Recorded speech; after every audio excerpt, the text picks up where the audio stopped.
Olá, assombrados! Eu sou a Ana Paula e vou contar um relato para vocês neste Tipo ao Vivo de hoje. E aí, tudo bem? Eu espero que esteja tudo bem. Já vou pedindo para você não se esquecer de deixar o like neste vídeo e não se esqueça de fazer aquela visitinha à nossa loja virtual, a lojaassombrada.com.br, ok? E não se esqueça também que nós temos aqui, ó, Caixa Assombrada do mês de junho com o tema Caixa Junina. Se ainda não assinou, ainda dá tempo de assinar. E se não quiser assinar, tem a opção da compra da caixa de forma avulsa, tá? Ou até para presentear alguém nessas festas juninas. A caixa está bem legal. Bom, pessoal, vamos então ao relato de hoje. Não se esqueçam do like, como eu já disse ou não disse. Gente, eu falo tão automático, às vezes que eu até esqueço se eu já falei para você. Se gosta do canal, se curte os relatos, não se esqueça de deixar o like. Mas vamos então ao relato, que é esse daqui. Permissão divina para visita em sonho. Vamos ver do que se trata. Cara Ana e espectadores do canal. Venho hoje trazer essa história que aconteceu comigo há quase 16 anos. Eu tenho 34 anos. Os nomes que porventura apareçam são fictícios, como pede o seu protocolo. Um breve contexto aqui, ó. A família da minha mãe sempre foi muito simples. Meus avós eram da roça, trabalhavam para fazendeiros de sua região, interior de Minas.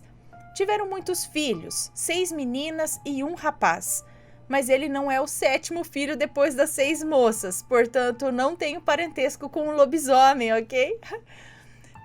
Ué, tá, eles tiveram... Ué, mas 6 meninas... tá, 6 meninas e 1 rapaz, mas ele não foi o último, entendeu? Ele tá... entendi, tá. Ele não foi o 7º filho depois das 6, não, ele tá pra cá. Ok, cidade pequena, costumes tradicionais, família católica. Meu avô representou a figura paterna em minha vida durante os meus primeiros anos. Depois de ficar muito bravo por minha mãe ter engravidado antes de casar e ter sido renegada pelo meu pai biológico, o coração do seu João amoleceu quando a minha mãe chegou em casa com aquele pacotinho. Desde aquele momento estabeleceu-se uma conexão de muito amor entre os meus avós maternos e eu. Aos 2 anos, ganhei um pai de verdade, que me criou como sua filha, e assim é até hoje, 32 anos depois. Mas minhas melhores memórias da infância são com os meus avós. Que saudades! Poderia ficar aqui contando todos os carinhos e chamegos que recebi, mas basta saberem que mesmo pobres de bens materiais, aqueles 2 eram ricos de afeto. Minha avó faleceu quando eu tinha 9 anos e foi a primeira perda devastadora em minha vida. Quando eu tinha por volta de 15 anos, o meu avô foi diagnosticado com um câncer de pele agressivo, que começou com uma feridinha no nariz que nunca melhorava. Pequena, mas persistente. Ao constatar o câncer, meu avô vinha para a capital tratar e minha mãe é que sempre o acompanhava nas consultas e exames. Anos foram passando e aquela feridinha inocente tomou grande parte do rosto do meu avô. Muitas cirurgias foram feitas com o intuito de eliminar ou reparar os danos do câncer. Mas aos poucos ele foi perdendo as batalhas. Ao final, com um lado do rosto totalmente alterado pelos enxertos de pele e tecidos, um olho perdido e uma aparência que em nada lembrava aquele senhor garboso que amava tocar nas folias de reis, meu avô foi internado com dores excruciantes que nem mesmo os mais fortes medicamentos davam conta. Nos meses que antecederam esses fatos, vale dizer, meu avô via médicos ao seu redor, mesmo quando estava em nossa casa. Conversava com essas pessoas naturalmente, falava que via luzes, começou a contar os filhos como 8 filhos, eu era um deles. Via pessoas que já haviam partido e estava sempre sob os cuidados dessa equipe médica invisível. Ali, acredito que uma colônia médica espiritual já o estava preparando para a passagem que viria em breve. Realizei meu desejo de que meu avô conhecesse o meu futuro marido e, para minha doce surpresa, a afinidade entre os dois foi instantânea. Seu João me falava: esse rapaz é bom. Que bonitinho. Enfim, meu avô descansou. No dia anterior ao seu desencarne, minha tia havia conversado longamente ao pé de seu ouvido no hospital. Ela disse que já não pediria mais a ele para aguentar firme e sobreviver, que ele poderia ir se quisesse, que ficaríamos com muitas saudades, mas que aprenderíamos a viver, que seus filhos cuidariam de tudo que era importante para ele aqui. Pediu que ele fosse tranquilo e em paz. Tudo se ajeitaria depois. Como se de fato ele precisasse daquelas afirmações para se convencer de que estava livre para ir, no outro dia ele partiu. A minha própria experiência sobrenatural nesse relato vem agora. Alguns dias depois da morte do meu avô tão querido, nós ainda vivíamos aquela dor silenciosa da perda, onde já não choramos o tempo todo, mas andamos por aí com o coração pesado. A cabeça constantemente pensando na pessoa que se foi e tal. Quem já perdeu alguém sabe. Meu namorado, hoje marido, me convidou para ir à fraternidade espírita que os seus pais frequentam e eu aceitei. Ali uma entidade incorporada, eu não me recordo qual e nem a linha, me disse que o meu avô estava sendo cuidado e que poderíamos nos tranquilizar, ele estava sendo cuidado. Sempre meio cética, eu ouvi, mas não internalizei a mensagem. Cerca de um mês se passou. Leonardo, meu namorado, e seus pais me convidaram para ir a uma fazenda de amigos deles, também frequentadores daquela fraternidade espírita. Lá, andei pelos pastos, conversamos, almoçamos e me deitei numa cama da casa e cochilei. Foi o melhor sono em muitos dias. Voltei para casa à noite e dormi em paz.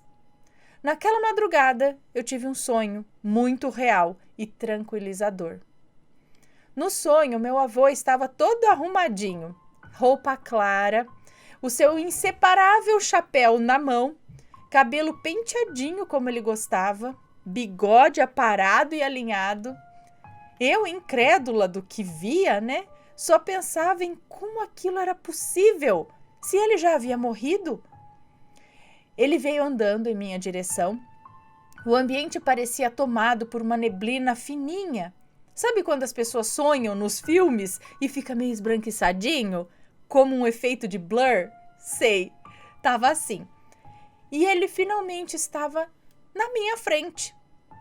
Seu João tocava o seu próprio rosto, onde em vida as cicatrizes e tecidos o deformavam. E dizia alegremente: olha, minha filha, olha como eu tô bonito, olha como eu melhorei. E repetia essa frase com entusiasmo. E continuou, depois de um tempo, falando: fala para sua mãe ficar tranquila, porque eu estou bem. Ele estava mesmo bonito, garboso como antes, feliz como em dia de folia de reis. No sonho, eu não disse nada, eu só fiquei ali olhando para ele, embasbacada de estar vivendo aquela experiência de poder ver o meu avô de novo. Eu não fui ao velório, sabe? Pois eu não queria vê-lo sem vida. Acordei na manhã seguinte, descansada, revigorada e em paz. Contei o sonho para minha mãe, que chorou e sorriu. Todas as vezes que encontrávamos alguma das suas irmãs e os meus primos, ela pedia para eu recontar o sonho. Enfim, depois de internamente elaborar o acontecido e conversar com pessoas espiritualizadas, acredito que por algum motivo o meu avô tenha recebido permissão para trazer o seu recado até nós. E mais, nos mostrar que estava realmente se recuperando no pós-vida. Ou talvez eu tenha recebido a permissão de ir até ele, no astral, buscar algum consolo. Eu não sei. Nunca mais sonhei nada parecido. Nunca recebi nenhuma visita. Mas o sonho foi realmente suficiente para que pudéssemos seguir em frente com um pouco mais de leveza. Bom, agradeço o espaço para contar essa história. Ficou longo mesmo, ficou nada, tá curto, não, médio. Pois eu não sei narrar, não sei narrar sem contextualizar, mas sim, é muito legal contextualizar a história pra gente entender certinho, né? Entrar na vibe da história do que só chegar e pá, buf. Algumas coisas devem ser contadas. Você está certinha. Espero que não tenha achado maçante, de forma alguma. Fiquem todos em paz. Fulana, um beijo pra você, muito obrigada. Então, tem esse lance que eles falam que você tem que ter permissão, né? Ou eles lá têm que ter permissão, que não é assim. Alguns não é permitido que venham de imediato, ou tem que esperar um tempo para você ter um recado, ter um sinal da pessoa. Mas é o que eu falo também, os sonhos são meios, eu acredito, que são meios de comunicação com o pessoal que já foi pro lado de lá, né? Sendo que a gente não tem ali uma mediunidade aflorada, né? Eu não vou conseguir ver alguém aqui e falar, oi, e aí, e tal, conversar e ver os espíritos. Que nem tem aqueles médiums, aqueles programas, né? Que a pessoa tá andando e fala, eu tô vendo uma pessoa do seu lado, ela tá falando isso, sabe? A gente não tem mais, quando a gente sonha, né? Isso se abre, esse caminho se abre para nós, e aí a gente fala, nossa, eu tive um sonho tão real, é aquele sonho que é diferentão, sabe? Porque tem o sonho que você sonha, elas falam, nossa, sonhei que não sei o que lá, umas coisas esquisitas, eu entrei no carro, o carro andava pra trás, no seu, sabe? É sonho. Mas tem aqueles que você fala, esse eu não sei, esse foi estranho, esse foi muito real, esse tá diferente. Esse pode ser aquele onde você realmente saiu do corpo, foi até algum lugar ou vieram até você, não sei. Você já teve uma experiência dessa? Já teve um contato com alguém através do sonho? Manda sua experiência pra gente, deixe seu comentário sempre com respeito. Um beijo pra vocês e a gente se vê no próximo relato. Fui!